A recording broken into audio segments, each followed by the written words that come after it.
할렐루야, 감사합니다. 고맙습니다. 삼성 애니콜 신화를 만들어낸 삼성전자 이기태 사장이 있습니다. 당시 삼성그룹 회장이었던 이건희 회장의 의중을 누구도 잘 알고 실천한 사람이라고 그래요. 이 이기태 사장은 이건희 회장이 읽는 책을 읽고 또 그분이 추천하는 책을 읽었다는 거예요. 왜 그랬냐 하면 이건희 회장이 읽는 책을 읽어야 그의 사고 체계를 알 수 있기 때문이라는 거예요. 그뿐만 아니라 이건희 회장이 바라보는 그런 방향으로 바라보고 그분이 가지고 있는 그 비전을 함께 공유하면서 그렇게 살았다는 거예요. 그렇기 때문에 누구보다도 이건희 회장의 신임을 받게 되고 그가 하는 일을 적극적으로 지원해 주어서 삼성 애니콜을 만들어내는 놀라운 일을 이루었다는 거예요. 여러분, 우리가 누구를 닮는다고 할 때에 그분을 알아야 가능한 일이에요. 그분의 인생관, 가치관, 그리고 삶의 목적, 그가 가지고 있는 비전을 우리가 알 때에 함께 공유하면서 닮아가는 거예요. 우리 신앙생활도 마찬가지예요. 한마디로 얘기해서 신앙생활이라는 것은 하나님을 닮아가는 거예요. 여러분, 하나님을 닮아가려면 하나님 알아야 되지요. 하나님께서 우리 인생을 만든 목적이 무엇이고 하나님께서 가지고 있는 우리를 향한 소원이 무엇이고 그리고 하나님께서 원하시는 비전이 무엇인지를 우리가 알고 그것을 감당해 나갈 때에 하나님께 더 신뢰감을 갖게 되고 하나님이 그런 사람을 통해서 위대한 복음의 역사를 이루게 되어질 줄 믿습니다. 그래서 히브리서 12장 2절에 보면 믿음의 조에 온전케 하시는 이인 예수를 바라보자. 그는 앞에 있는 기쁨을 위하여 자기를 참으사 부끄러움을 개의치 아니하시더니 하나님 보좌 우편에 앉으셨느니라. 너희가 피곤치 않기 위하여 죄인들을 이같이 자기에게 거역한 일을 참으신 일을 기억하라. 여기 보면 예수를 바라보라는 거예요. 예수를 깊이 생각하라는 거예요. 그럴 때 우리는 예수님을 닮아가게 되어지고 예수를 통해서 위대한 역사를 이루어갈 줄 믿습니다. 유대인 가운데서 정신의학자이고 의미요법을 개발한 빅터 프랭클이라고 하는 사람이 있습니다. 그는 2차 세계대전 때에 아우슈비츠 수용소에서 복역하게 되었는데 그 수용소가 얼마나 고통을 절대 절망, 지옥이나 다름없는 그런 장소였다는 거예요. 근데 그거 가만히 보니까 똑같은 고난을 당하는 데에 어떤 사람은 거기서 그냥 죽고 어떤 사람은 그 고난의 시기를 극복하고 살아남게 됐다라는 거예요. 그 이유가 뭔가 자세히 관찰해 보니까 소망이 있는 사람은 산 거예요. 그러나 소망을 포기한 사람은 쉽게 죽더라는 거예요. 그러니까 하나님이 나와 함께 계시고 하나님이 내 인생을 반드시 복되게 하실 것이라고 하는 그 믿음, 그 소망을 가지고 있는 사람은 자신도 살고 다른 동료도 붙들어 격려해서 함께 살아가더라는 거예요. 이 소망이 중요하죠. 여러분, 소망이 있습니까? 여러분의 소망이 무엇이에요? 그러니 우리 가끔 자동차를 이렇게 도로를 달리다 보면 그 뒷좌석 유리판에다가 오직 인류의 소망은 예수 그리스도입니다 라고 쓴 것을 보게 되었죠. 우리 찬송가 488절에 보면 이 몸의 소망 무엔가 우리 주 예수뿐일세. 예수만이 우리의 소망인 줄 믿습니다. 그 예수님은 어제도 오늘도 변함없으신 하나님이신 거예요. 이 골로새서 1장 27절에 보면 그리스도는 우리의 영광의 소망이시다. 이 영광의 소망이라는 것은 유일한 소망이요 확실한 소망이다. 그래서 로마서 8장 23절에 보면 우리가 소망으로 구원을 얻었으니 보이는 소망이 소망이 아니라 보는 것을 누가 바라리요. 만일 우리가 보지 못하는 것을 바라고 참음으로 기다릴지니라. 여러분, 소망이 뭐예요? 앞에 있는 것을 바라는 것이 그게 소망인데, 여러분, 그 앞에 있는 것을 바라는 그런 소망이 있는 사람은 인내할 수가 있다는 거예요.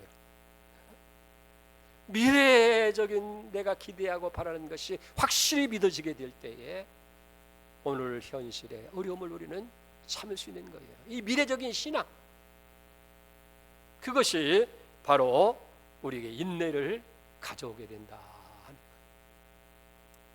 또 이런 미래적인 소망을 가진 사람은 보이지 않는 것을 보는 거예요. 하나님께서 이루어 가시는 것을 바라보게 되어지고, 하나님께서 역사하는 손길을 보게 되어지고, 하나님의 축복과 구원의 역사를 보게 되는 거예요. 마치 뭐와 같으냐면, 들에서 밤을 새워보게 되면 깜깜한 밤중인지랄지라도 아침 밝아오는 새벽을 보는 거예요. 그래서 그걸 기다리는 거예요. 이런 이 손길을 느끼게 될 때에 우리는 보이지 않는 것을 우리가 보는 신앙을 갖게 될 줄 믿습니다. 그리고 미래적인 것을 바라는 사람은 기쁨으로 그걸 기다리는 거예요. 성경에도 보면 현재 고난은 장차 나타날 영광과 좋게 비교할 수가 없다. 이 앞에 있는 그 찬란한 영광은 지금 내가 있는 이 고난을 능히 이기고도 남음이 있는 거예요. 앞에 있는 그 놀라운 영광스러운 소망을 보게 되게 되면 현재 고난쯤은 아무것도 아닌 거예요. 그래서 가난에도 문제가 되지 않고, 또 삶이 권고할지라도, 역경이 있다 할지라도, 질병이 오다 할지라도 염려되거나 걱정될 것이 없어요. 왜? 그것만 생각나면 기쁜 거예요. 그래서 여기 즐거워하게 되어지는 거예요.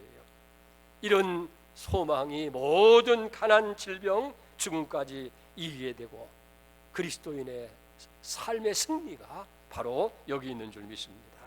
이것이 그리스도에게 준 영광스러운 그리스도의 소망이 될 줄 믿습니다. 이 소망이 곧 믿음이고, 이 믿음으로 우리는 세상을 이겨나가게 되어질 줄 믿습니다. 오늘 여기 본문의 말씀은 베드로 사도를 통해서 당시 고난 중에 있고 어려움 중에 있는 사람들에게 주시는 소망의 메시지예요.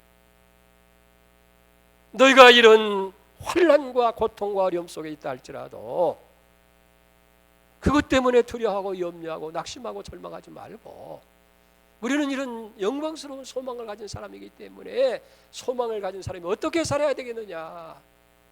그러면서 오늘 주신 말씀 가운데 첫째는 오늘 13절을 보세요. 또 너희가 열심으로 선을 행하면 누가 너희를 헤아리요. 열심으로 적극적으로 선을 행하는 삶을 살아야 된다 하는 거예요. 이 선을 행하되 열심으로 하라 그 말이에요. 우리가 믿음 생활이요, 단순히 범죄하지 않는, 죄를 짓지 않는 그런 소극적인 것이 아니라 우리는 열심을 가지고 적극적으로 선을 행하는 사람이 되어야 돼요. 그래서 기도할 때도 하나님 나 죄 짓지 않게 해주시오, 그런 기도보다는 어떻게 하면 하나님을 기쁘시게 하고 하나님의 영광을 돌리기 위해서 더 많은 선한 일을 하게 하시옵소서. 예수님 그랬잖아요. 너희 착한 행실을 보고 하나님 아버지께 영광을 돌리게 하라. 열심으로 우리가 선을 행해야 된다 그 말이에요. 그러면 어떤 면에서 우리가 열심으로 선을 행해야 할까? 성경에는 열심을 가지고 우리가 선을 행할 것을 몇 가지 얘기하는 걸 들어요. 첫째는 열심으로 사랑하라는 거예요.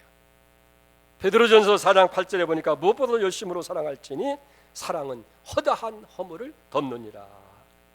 여러분, 말세의 특징이 뭐예요? 사랑이 식어지는 거예요.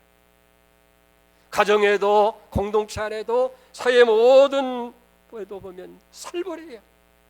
미워하고 다투고 증오하는 것들이 가득한 것을 보게 되는 거예요. 근데 여러분, 사랑이라고 하는 건 허다한 허물을 다 덮어요. 세상에 허물 없는 사람이 어디 있어요? 실수 없는 사람이 어디 있어요? 우리가 다 허물 있고 실수가 있는데 그걸 다 드러낸다고 한다면 여러분 얼마나 혼란스럽고 얼마나 문제가 많겠어요. 근데 열심으로 사랑하게 되면 그 허물을 다 덮어지게 돼요. 그래서 원만한 관계가 이루어지게 되어지고 거기에 정말 아름다운 그런 삶을 만들어갈 수 있게 될 줄 믿습니다. 우리 가정에서도 마찬가지예요. 남편과 아내, 부모와 자식, 형제와 형제가 다 약점이 있지만은 허물이 있지만은 문제가 있지만은 그걸 다 덮어줄 때에 가정의 평화가 이루어지고 행복한 가정이 만들어지게 될 줄로 믿습니다. 언젠가 극동 방송을 듣는 가운데 그런 얘기를 하는 거예요. 세상에 제일 무서운 가시가 뭔지 압니까? 그게 뜸을 들여요. 무슨 탱자나무 가시인가 아니면 아카시아 나무 가시인가 장미꽃 가시인가 그런 가시가 아니라 미움이라고 하는 가시라. 미움.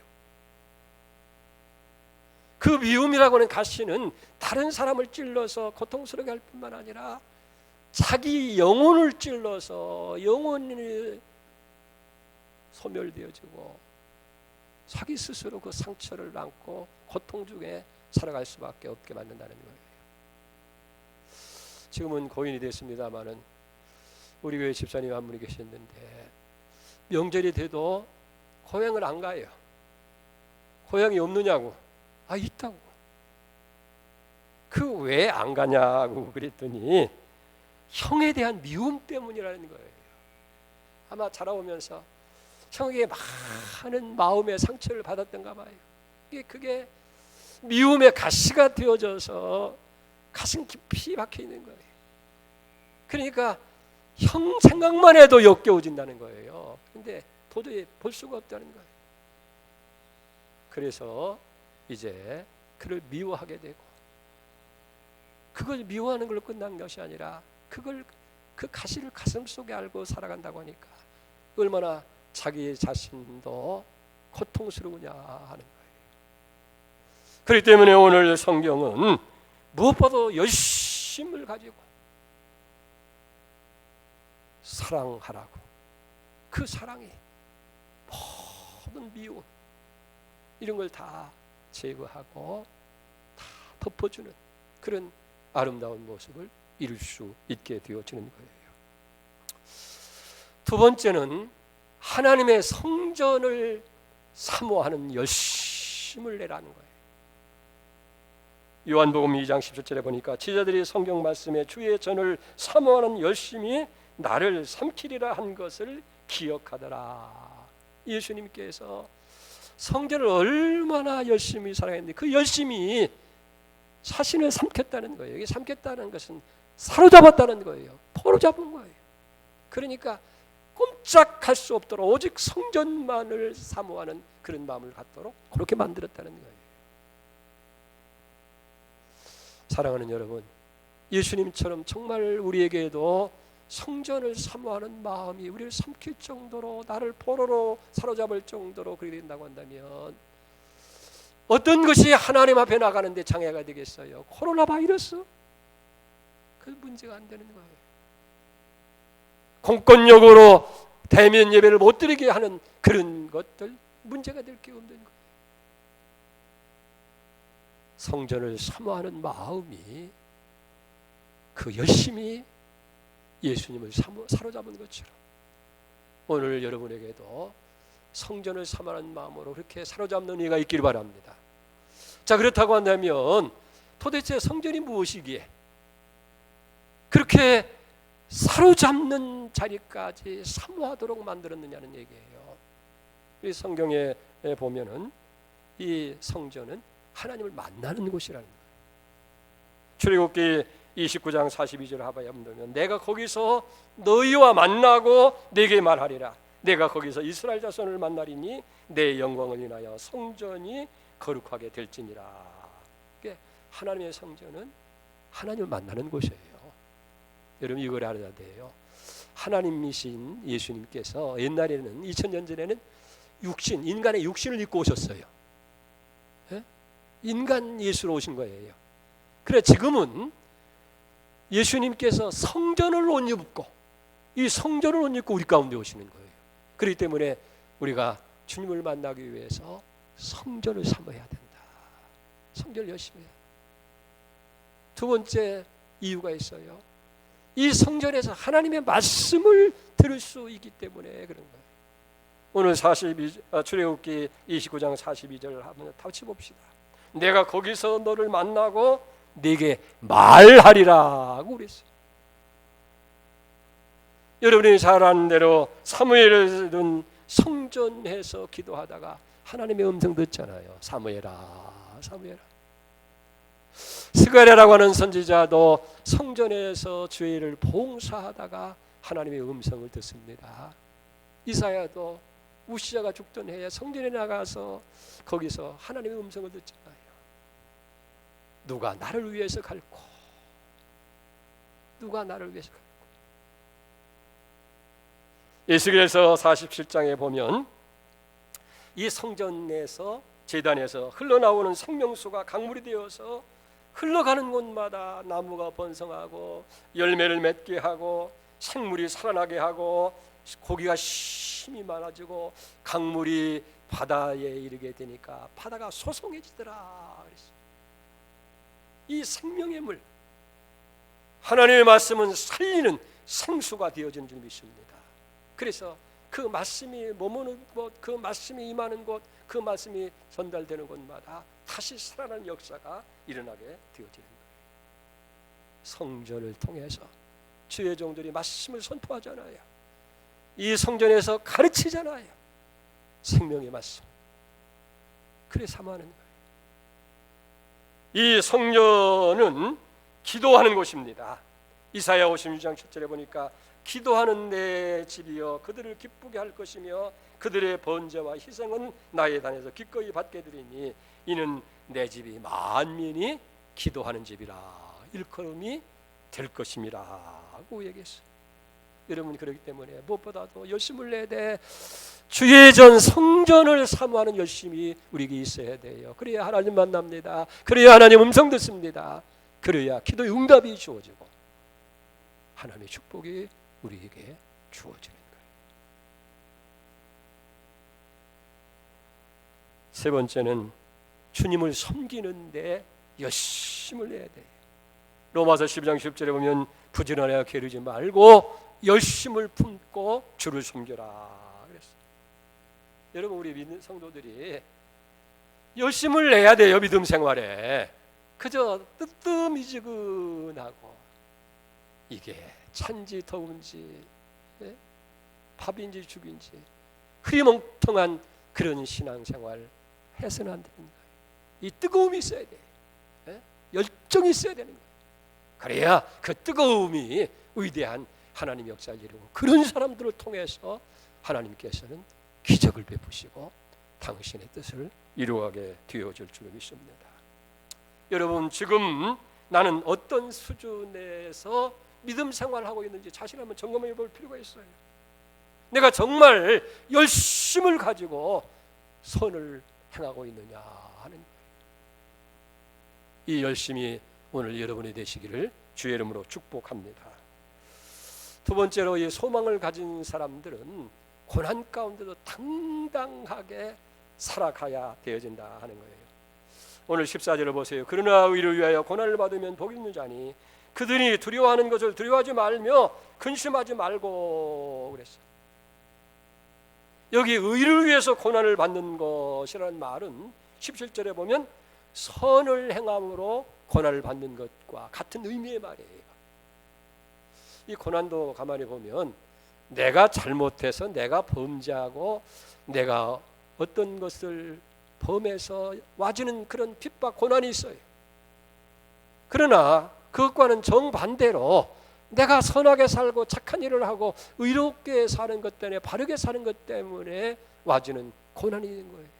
그렇기 때문에 우리 믿음의 사람들은 어떻게 해요? 소망을 가지고 살아온 사람들은 내가 잘못해서 다는 고난이 아니라 선한 일을 행하다가 의로운 일을 행하다가 당하는 고난이 되어져야 돼요. 그걸 오늘 성경은 우리에게 그리고 그런 고난이 우리에게 온다 할지라도 우리는 그 고난을 당당하게 이겨나가야 된다 하는 얘기예요. 여러분, 야고보서 4장 12절에 뭐라고 합니까? 사랑하는 자들아, 베드로전서 4장 12절, 사랑하는 자들아 너희를 연단하려고 오는 불신 이상한 일을 당하는 것 같이 이상히 여기지 말고 오히려 너희가 그리스도의 고난에 참여하는 것으로 즐거워하라. 이는 그의 영광을 나타나실 때에 너희로 즐거워하고 기쁘게 하려 함이라. 그랬어요. 우리를 넘어뜨리려고 오는 그런 불시험 요즘 많잖아요.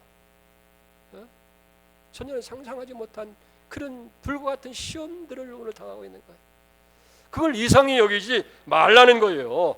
오히려 그리스도의 고난에 참여한 것을 인해서 즐거워하고 기뻐하라는 거예요. 왜? 영광의 날에 우리가 다 그 기쁨에 참여할 수 있을 것이기 때문에.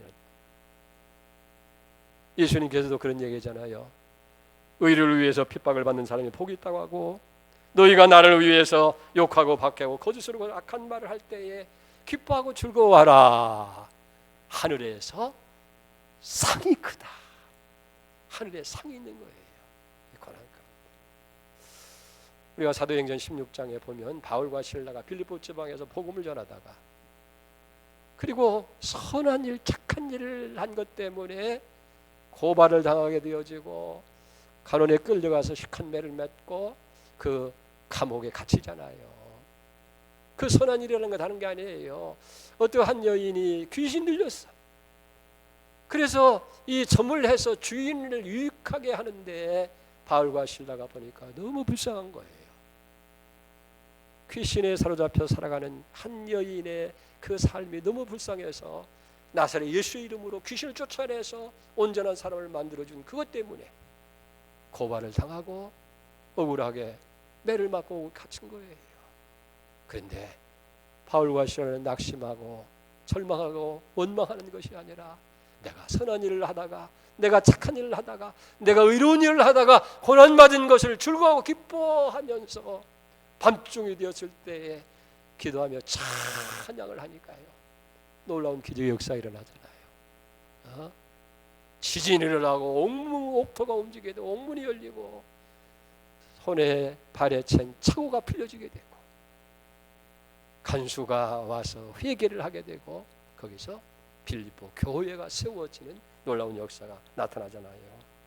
사랑하는 여러분, 나 모르는 고난, 어려움, 내가 의로운 일 때문에, 예수를 위한 것 때문에, 하나님을 위한 일 때문에 당한다고 한다면 낙심하지 마세요. 물러서지 마세요. 당당하게 우리가 감당하는 은혜가 있기를 축복합니다. 그럴 때 하나님이 책임져 주시는 거예요. 그럴 때 하나님께서 하늘의 상으로 우리에게 복 주실 줄로 믿습니다. 특별히 우리가 왜 이 고난 중에서 즐거워 기뻐하냐 하면, 고난 가운데 사실 하나님의 은혜가 있어요.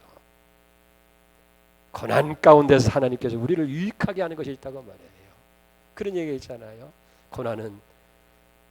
고난의 수레 아니야, 축복은 고난의 수레를 타고 온다 거잖아요. 겉으로 볼 때는 고난이지만은 그 고난 속에 하나님의 축복이 있는 거예요. 자, 그래서 이 야고보서 1장 2절 이하에 뭐랍니까? 형제들아, 너희가 여러 가지 시험을 만나거든 온전히 기쁘게 여기라. 이는 왜 기쁘게 하느냐? 믿음의 시련이 인내를 만들어준 줄 너희가 알미라. 인내를 온전히 이루어라. 그리하면 너희를 온전하고 구비해서 조금도 부족함이 없게 하리라. 시험을 기뻐하라는 거예요. 시험 좋아하는 사람 어디 있어요? 그런데 믿음의 시련이 오게 되고 그걸 다 극복하니까 온전한 사람이 된 거예요. 다 이루게 되는 거예요. 다윗도 그렇게 고하잖아요.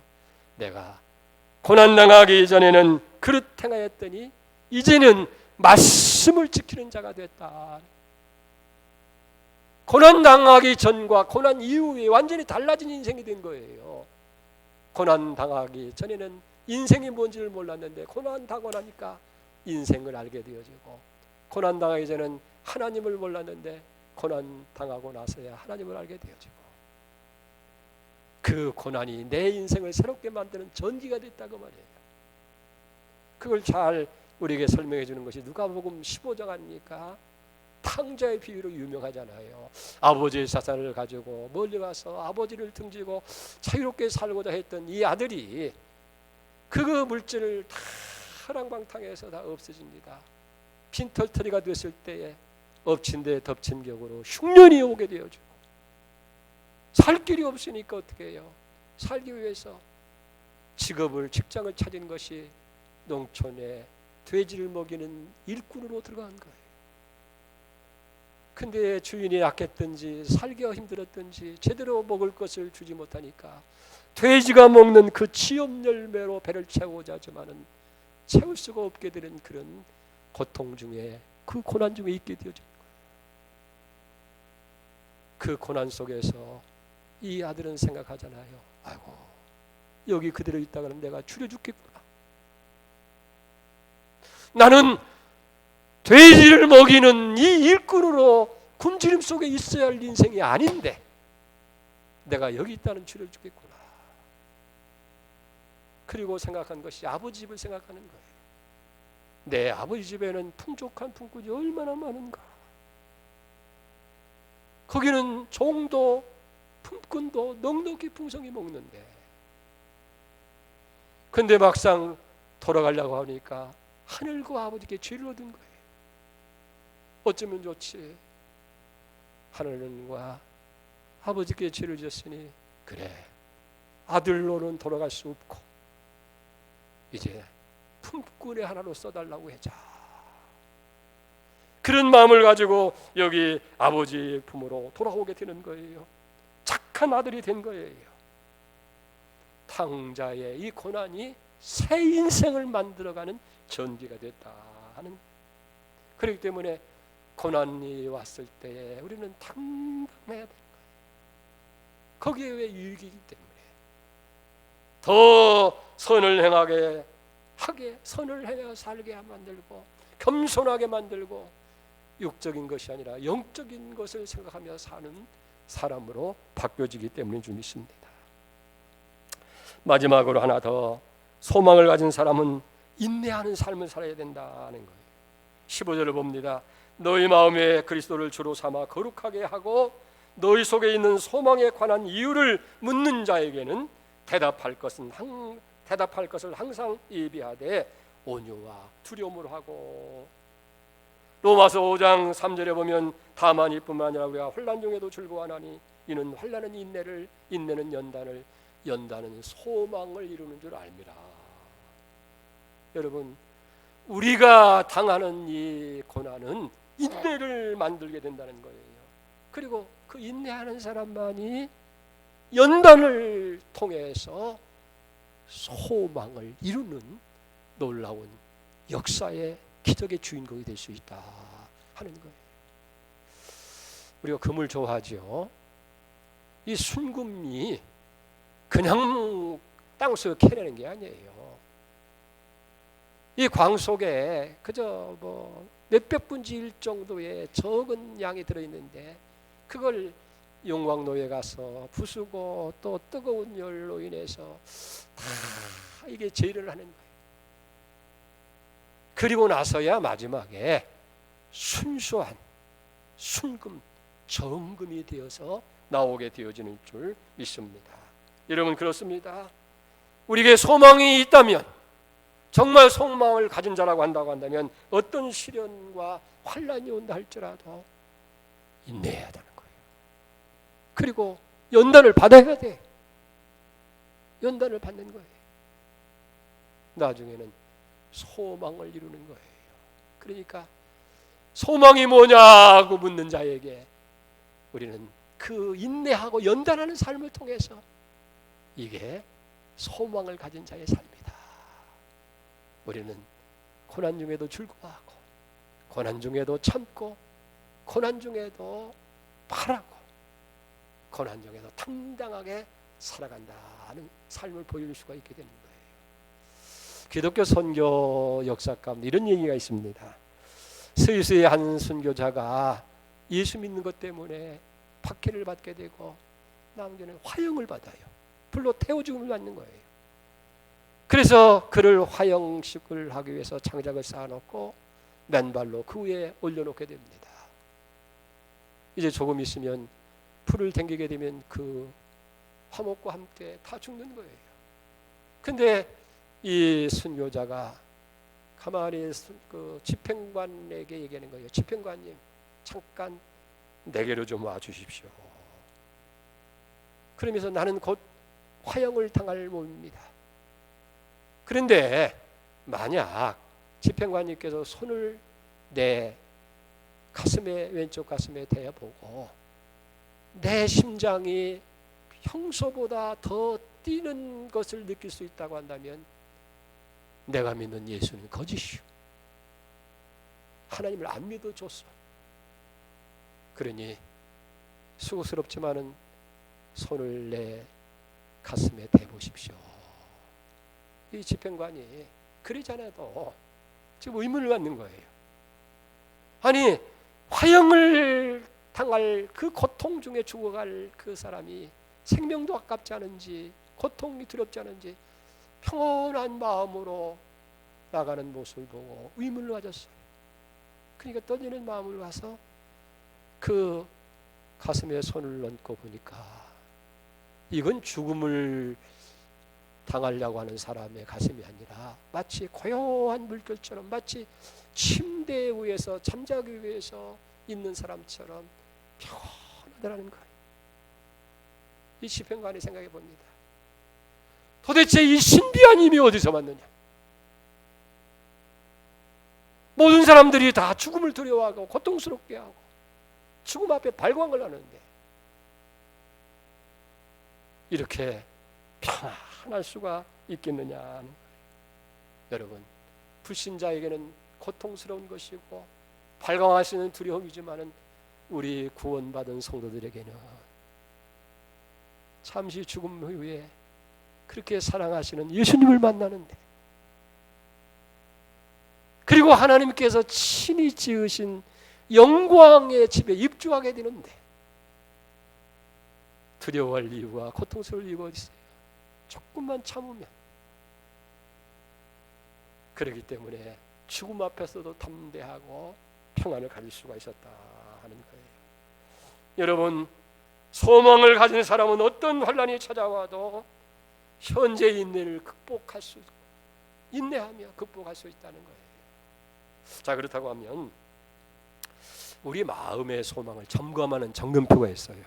내가 소망이 있는 사람인지 소망이 없는 사람인지, 어떻게 해서 소망을 가져야 되는지, 그건 다른 게 아니에요. 하나님께서 우리에게 약속하신 이 말씀을 얼마나 붙들고 있느냐. 하나님이 약속하신 이 말씀을 확실히 믿는다고 한다고 하면 여러분, 인내라는 대가를 지불할 수 있는 거 아니겠습니까? 연단을 감당할 수 있는 그런 힘을 가져야 될 거 아니겠느냐는 얘기예요.